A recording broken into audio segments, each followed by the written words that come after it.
Olga, grab the quiz defib and chop this show back into shape.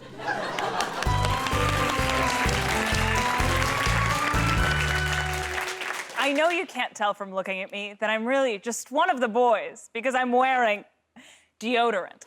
I've really come to embrace the D&D community because though I might be a comedy 6, you best believe I'm a Dungeons & Dragons 10. Today, I'm going to take you on a mythical adventure. Are you ready? Yeah. Yeah. Then welcome to Fiddle Earth.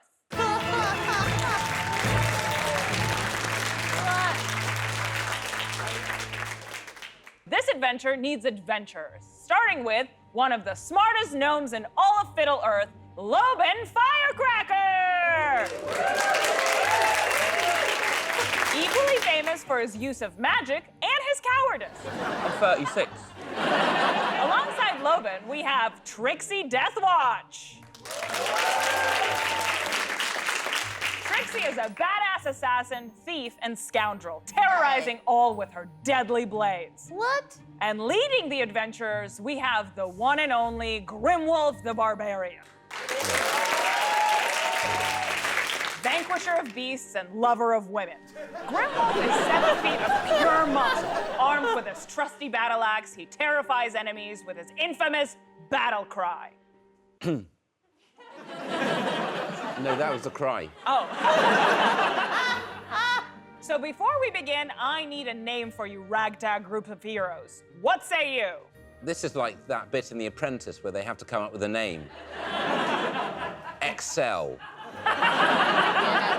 We could just be called The Apprentice. Yeah, The Apprentice. The Apprentice. The Apprentice? Yeah.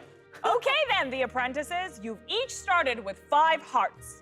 Every time you make a mistake, you will lose 1. And at the end of the quest, I'll give you a point for every heart you have left. You understand?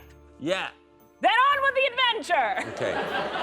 Tonight, we find you on the outskirts of Moongrove Forest. Loben, Trixie, and Grimple have left their hometown in search of a magical treasure known as...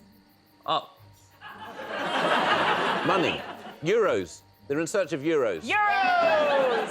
Hard currency.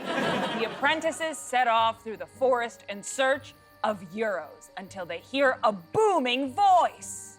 Who goes there? Okay. Well, quake, shiver, and gasp, for you're in the presence of the one and only, the enigma of the forest, Tree McTreeface. Listen, I heard about the treasure you seek. I can tell you where you need to go if you answer me this one question. What is the name of the little bitty things inside my leaves that makes them green? What is it that makes leaves green? It feels like that makes too much sense for what's happening right now. Loben, what do you think? Chlorophyll. Trixie, how about you? I wrote down chlorophyll. And you, Grimwolf? I put chlorophyll, but again, I'm not sure about the spelling. I've definitely spelled it wrong. So mine says chlorophyll. Yeah. I can tell you that the answer is chlorophyll. Great. Correct. Oh, well done, you sexy people. Okay, the treasure you seek is in the Cave of Endless Shadow.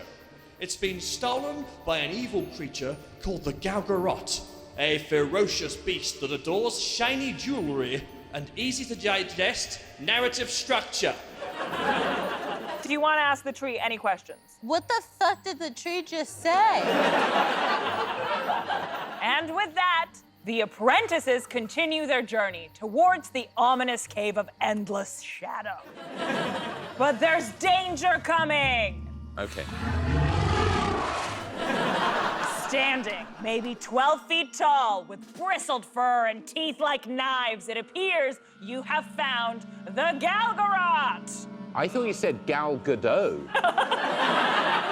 The beast lets out a high-pitched, terrible scream. Oh, no. You go to put your hands to your ears, but can't help get distracted as you ask yourself, who was it that painted the scream? Yes. Please write down your answers. Oh, no. You know, the journey from A to B is very enjoyable here. Loben, what do you think? I think Ed Van Munch, I wrote.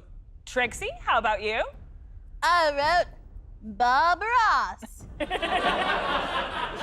I would love to see Bob Ross painting the screen. And we're just going to put some terror in the eyes here. Now that's scary. And you, Grimwolf. Edvard Munch. The correct answer Yes. was Edvard Munch. Oh, classic. Trixie, Oh. you got it wrong. Oh. The hideous screech of the Galgarot ruptures your eardrums. You lose a heart. Next, the Galgarot leaps towards you at a speed of 100 miles per hour. But like all citizens of Fiddle Earth, you're slaves to the strict metric system. So what is 100 miles per hour in kilometers per hour? Oh boy. Why? In Pokemon Go, it takes me about an hour to walk 5 kilometers. 5 kilometers, I can walk that in an hour on Pokemon. Do we need to get the exact number? It needs to be within 10. Within 10. Do you know what? Your outfit Yes. is giving me LSD in a desert vibes. Okay, yes. I do feel like I'm about to storm the Capitol building. On your way to Burning Man, yeah. Loban, what do you think? 500 kilometers per hour. Boom. Trixie, Wow. how about you? 768. And you, Grimwolf? 168. The correct answer is 160 kilometers per hour. I'm within 8. Wow. Yes. Loban, Trixie, that was wrong.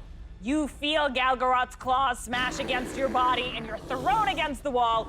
You lose a heart each. Well done, Grimwolf. Thank you. As the Galgarot steps back to strike once more, it appears you have an opening. You vaguely remember from questing school that this beast has a weakest spot on his nasus. But what the hell is a nasus? That's right, it's a Latin question. No need to write this down. Decide amongst yourselves, what is it that you wish to attack? What do you think? Nose! Why not? Yeah, naval or nasal. I mean, that's as good a guess as we've got, right? I think we've been assembled as perhaps the most nasal group that has ever been on TV. That's And I in thi- our own special ways. And I think it would be wrong not to pay tribute to that Yeah. without saying that this is the nasal area. All is one. Please tell me, what are you aiming for? The The nose. nose!